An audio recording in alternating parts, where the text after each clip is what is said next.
আজকে আমাদের গন্তব্য টেরাকোটার জন্য বিখ্যাত বাঁকুড়া জেলার একটি সুপ্রাচীন মন্দির বহুলাড়া সিদ্ধেশ্বর মন্দির। মন্দির নগরী বিষ্ণুপুরের অনতিদূরেই রয়েছে এই মন্দিরটি। প্রাচীনত্বের দিক দিয়ে বিচার করলে এই মন্দিরটি বিষ্ণুপুরের মন্দিরগুলির থেকে অনেক বেশি প্রাচীন। তাই বিষ্ণুপুরের মন্দিরগুলো দর্শন করে বেরিয়ে পড়ুন এই মন্দিরটার উদ্দেশ্যে। বিষ্ণুপুর থেকে বাঁকুড়ার দিকে 16 কিলোমিটার দূরত্ব গেলে পড়বে ওন্দা মোড়। এখান থেকে ডান দিকে বেঁকে আরও 6 কিলোমিটার রাস্তা যেতে হবে। বাঁকুড়ার দিক থেকে এলে ওন্দার দূরত্ব মোটামুটি 22 কিলোমিটার। সুতরাং বাস, ট্রেন অথবা যে কোনো ধরনের ব্যক্তিগত যানবাহনে বাঁকুড়া অথবা বিষ্ণুপুর পৌঁছে সেখান থেকে অল্প দূরত্ব গেলেই পৌঁছানো যাবে ওন্দা। জয়পুর জঙ্গল পেরিয়ে বিষ্ণুপুর শহরকে বাঁদিকে রেখে এগিয়ে চলেছি বিষ্ণুপুর বাইপাস ধরে।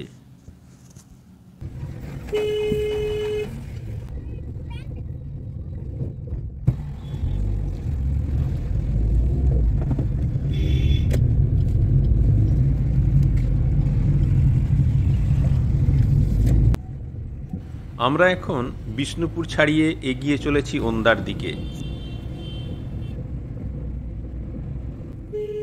আমাদের যাওয়ার পথে পড়ল রামসাগর। ওন্দার কাছাকাছি পৌঁছে গিয়েছি। দূরে দেখা যাচ্ছে ওন্দা সুপার স্পেশালিটি হসপিটাল। পৌঁছে গিয়েছি ওন্দা মোড়। এখান থেকে ডান দিকে বেঁকে যেতে হবে আরও প্রায় 6 কিলোমিটার রাস্তা। ওন্দা মোড় থেকে ডান দিকে বেঁকে এবার গ্রামের মধ্য দিয়ে চলেছি। পথে পড়ল Onda railway station. Onda railway স্টেশনকে ফেলে রেখে আবার এগিয়ে চলেছি মাঠের মধ্য দিয়ে পথ। দূর থেকে দেখা যাচ্ছে মন্দির। অবশেষে পৌঁছে গেলাম মন্দির চত্বরে।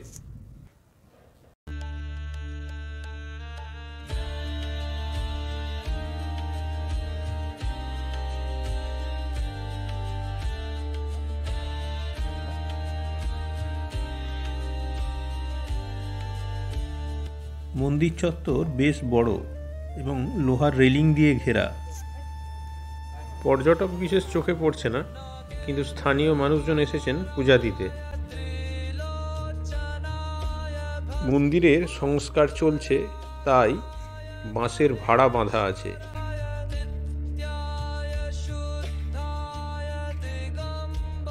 আর্কিওলজিক্যাল সার্ভের তরফ থেকে মন্দিরটিকে প্রোটেক্টেড মনুমেন্ট ঘোষণা করে একটি বোর্ড দেওয়া আছে। এবার গেট দিয়ে ঢুকে পড়লাম মন্দির চত্বরে। স্থানীয় মহিলারা পুজো দিয়ে বেরিয়ে আসছেন।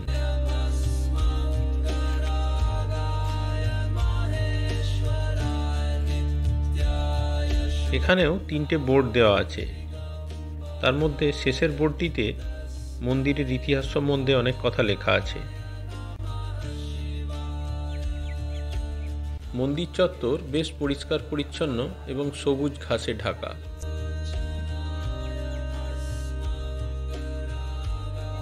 এখানে একটা পাথরের ফলকে মন্দির চত্বর পরিষ্কার পরিচ্ছন্ন রাখা ও মন্দিরের যাতে কোনো রকম ক্ষতি না করা হয় সেই জন্য কিছু নির্দেশ দেওয়া আছে।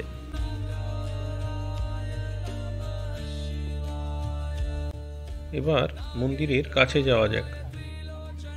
একটা উঁচু প্ল্যাটফর্মের ওপর নির্মাণ করা হয়েছে মন্দিরটা।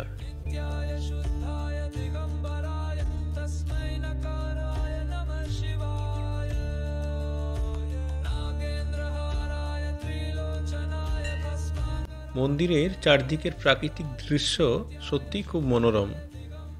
এই মন্দিরটি রেখদেউল রীতিতে নির্মিত।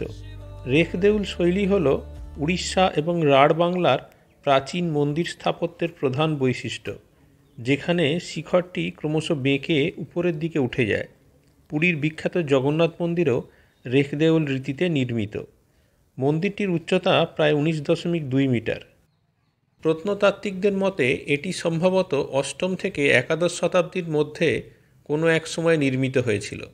বর্তমানে এটি সিদ্ধেশ্বর শিবের মন্দির হিসাবে পরিচিত হলেও ইতিহাসবিদদের মতে একসময় এটি ছিল একটি গুরুত্বপূর্ণ বৌদ্ধ বা জৈন কেন্দ্র। সম্ভবত পরবর্তীকালে বিষ্ণুপুরের মল্ল রাজারা এটিকে শিব মন্দিরে রূপান্তরিত করেছিলেন। মন্দিরটি তার অনন্য স্থাপত্যশৈলী এবং দেওয়ালের চমৎকার কাটা ইট এবং স্ট্যাকো অলঙ্করণের জন্য সুপরিচিত। সারা মন্দির জুড়ে জ্যামিতিক নকশা, ফুল, লতাপাতার অনুকৃতি, দোলানো মালা ও তার মধ্যে নৃত্যরত মূর্তি প্রভৃতি অগণিত সূক্ষ্ম অলঙ্করণ লক্ষ্য করা যায়।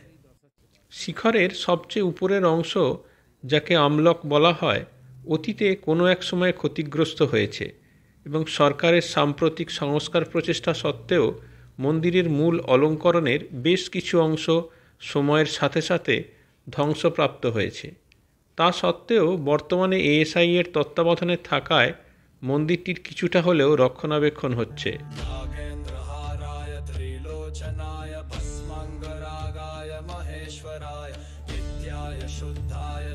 এবার মন্দিরের গর্ভগৃহে প্রবেশ করা যাক।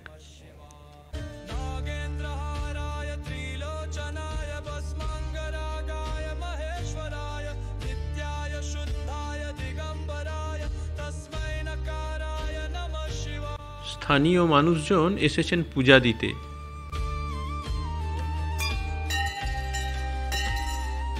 হর হর মহাদেব।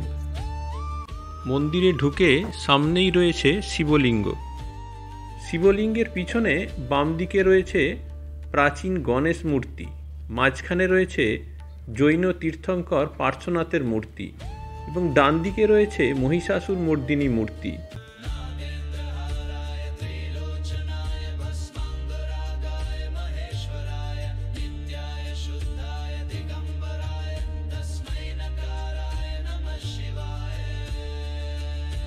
মন্দিরের ভিতরের সিদ্ধেশ্বর শিব ও অন্যান্য দেবদেবীদের প্রণাম করে বাইরে বেরিয়ে এলাম।